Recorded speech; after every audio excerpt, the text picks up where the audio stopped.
ত্রয়োদশ জাতীয় নির্বাচন বগুড়া 1 আসনের সারিয়াকান্দি একটি কেন্দ্রে আমি দাঁড়িয়ে আছি। এটি হচ্ছে হাই স্কুলের কেন্দ্রটি।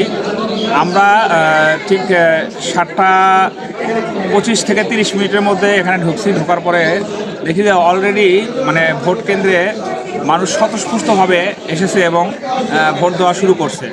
ত্রয়োদশ জাতীয় নির্বাচনেই শুধু এই ব্যতিক্রমটা দেখা গেল যে 7টা থেকে 7:30টার মধ্যে মানুষ পৌঁছে গেছে। তার মানে তারা প্রায় 6টা থেকে 6:30টা থেকে এখানে এসে উপস্থিত ছিল যে কখন ভোট কেন্দ্র চালু হবে এবং ভোট দিতে পারবে এই আশায়।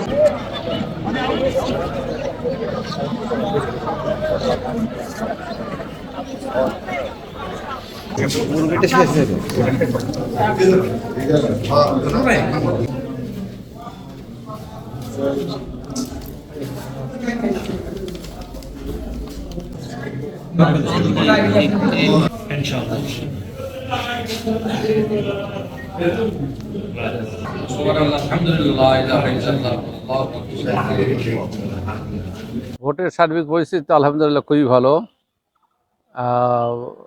সকাল সকালে মানুষ ভোট দিতে এসছে। আমি তো ফুলবাড়ি দেখলাম, এখন সারিয়াকান্দি দেখতেছি। ভোটের মানুষের যে ভোটের উপস্থিতি মোটামুটি ভালো আলহামদুলিল্লাহ, এবং অবশ্যই জয়ের ব্যাপারে শতভাগ আশাবাদী আল্লাহর ইচ্ছায়।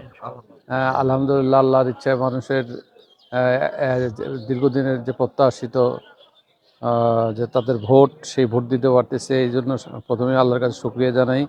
পাশাপাশি আজকে দীর্ঘদিন পরে আজকে একটা সুষ্ঠু এবং নিরপেক্ষ ভোটের মাধ্যমে আমাদের প্রার্থীদের ভোট দিতে পারতেছে। প্লাস আমাদের সাধারণত আমাদের যে প্রেরণতা তারেক রহমান সাহেব যে ডাক দিয়েছেন, এই ভোটটি আজকে ধানের শীষে ভোট দিলে বাংলাদেশের মানুষের প্রত্যাশিত যে তাদের দীর্ঘদিনের যেই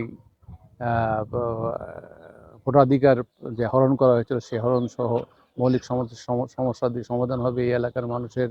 আমরা মনে করি যে ধানের শীষে ভোট দেওয়ার মধ্যে দিয়ে আমাদের 18 বছরের বঞ্চনার ইতিহাসের একটা নতুন করে আমরা উন্নয়নের সূচনা করতে পারবো, এবং এই এলাকার মানুষকে আগামী দিনে আমাদের প্রত্যাশিত প্রতিশ্রুতিগুলি, সেই প্রতিশ্রুতিগুলি আমরা বাস্তবায়ন করতে পারবো এবং এলাকার মানুষের মুখে হাসি ফোটাতে পারবো। আজ আসি সারিয়াকান্দি বালক উচ্চ বিদ্যালয়ের ভোট কেন্দ্রটি। কিছুক্ষণ আগে ধানের শীষে প্রতীকের যে মার্কায় যে পদপ্রার্থী কাজী রফিকুল ইসলাম এখানে এসেছিল। উনি ভোট প্রদান করে